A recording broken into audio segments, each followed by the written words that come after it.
দুর্গাপূজা মানেই বাঙালির জন্য আলাদা আবেগ। পুজোর সময় প্যান্ডেলে প্যান্ডেলে ঘুরে প্রতিমা দেখা এবং বিভিন্ন থিম উপভোগ করার বিষয়টি আনন্দ দেয় সকলকে।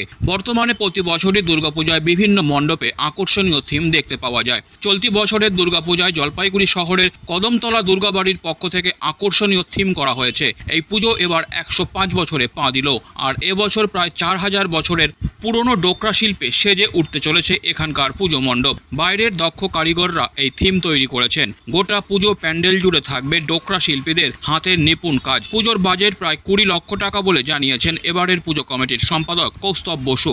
আজ খুঁটি পূজার মাধ্যমে দুর্গা উৎসবের সূচনা হলো। ক্লাব সদস্যদের সকলের উপস্থিতিতে এই পূজা সম্পন্ন হলো আজ।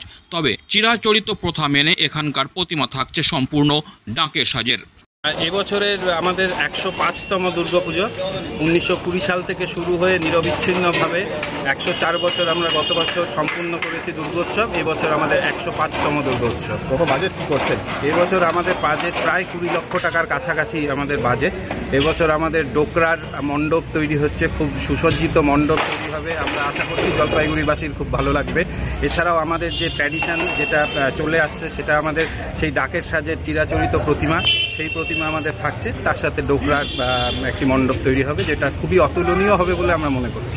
প্রতি বছর দেখা যায় আপনার দুর্গাবাড়ির একটা মানুষের আবেগ, কিন্তু সেই আবেগটা আস্তে আস্তে কমছে কেন? অন্যান্য জায়গায় না, আবেগটা কমছে আমরা সেটা মনে করছি না। আসলে কি হয় যে আগে দুর্গাবাড়িতে আমাদের এখানে একটা বসার ব্যবস্থা ছিল, তো এখানে স্থান সংকুলনের জন্য আমরা এখন লোককে সেভাবে বসতে দিতে পারছি না। যদিও আমাদের বাইরে আগে দেখবেন আমাদের যে ভিড়টা হতো সেটা আমাদের মণ্ডপের ভেতরেই হতো। এখন যে ভিড়টা হয় সেটা হচ্ছে রাস্তা জুড়ে আমাদের ভিড়টা থাকে। দেখবেন প্রায় কদমতলা স্কুল থেকে শুরু করে এইদিকে কদমতলা স্কুল থেকে শুরু করে এদিকে প্রায় কদমতলা মোড় অবধি মানুষের ঢল থাকে দুর্গাপূজায়। এবং এখানে টোটাল মোটামুটি আমাদের 600 চেয়ার থাকে আর কি প্রত্যেক বছর, এবং সেই চেয়ারগুলো ফুল অকুপাইড থাকে।